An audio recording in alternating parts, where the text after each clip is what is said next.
Welcome, my friends, to the Movement Nerd Jam Sesh number 2. Today we're going to be covering the bicep is a lie. Before we get into this, I just want to really quickly reiterate the reality that a lot of what I'm telling you does not come from me. This comes from people a lot smarter than me, who've thought about this probably a lot more than you have. But if you have any thoughts on this, or if you want to correct my explanation or understanding, feel free to reach out to me. I would love to hear from you. But essentially what we're talking about today is how the idea of a bicep is a lie. What do I mean by that? I mean, the bicep exists like the state of Texas exists. In our brains and on paper that we've written down. There is no actual line in the sand where you go to that Texas starts and the next state of Texas or Texas ends and the next state next to Texas begins, right? It's actually a continuum. There is just the United States. The states within the United States are just a construct of our imagination. They're a mapping that we've created, and the bicep is the exact same thing. So we're going to talk a little bit about how we got to that mapping and other forms of mappings that might be potentially more valuable.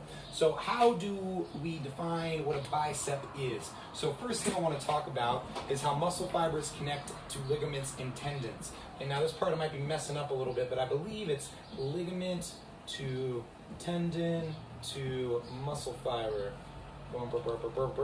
Those two might be switched. I'm spacing right now. But essentially how this works is at the point of joint insertion, this is my little bicep drawing here.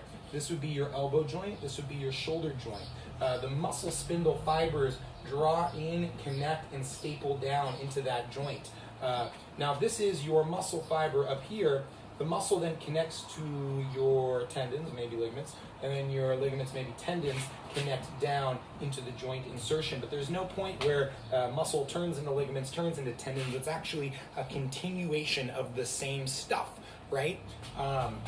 So how do we define what a bicep is? Where did the idea of a bicep or any other muscle in your body come from? Well, anatomists, or whatever you call them, the people who cut up dead bodies, they took this collection of muscle fibers, and at the point that it straps down into that joint insertion there, they cut it out. And they cut it out, and then they take that collection of muscle fibers and they say, that is a bicep. But in actuality, that continuation of tensional engagement does not cease at those joint insertions where it staples down. It actually continues up through the rest of the arm and up through the rest of the shoulder and the body and weaves through the whole body in an interconnected manner.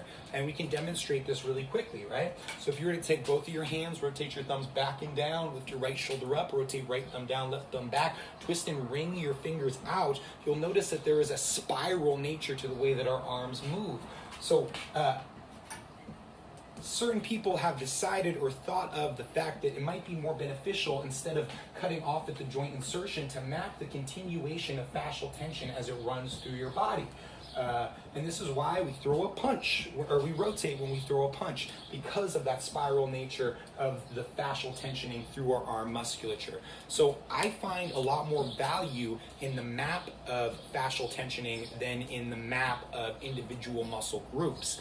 And one of the reasons for this is if you train individual muscle groups, it's a good way to get big, strong biceps, right? Do a bunch of curls, target that bicep. But that's not how our body actually moves and locomotes through space, right? So our body moves integrated. Our body moves connected. If you're throwing a ball, it's not just your bicep moving, it's your bicep, your hip, your ankle, everything in rotation going together to create the force that throws that ball.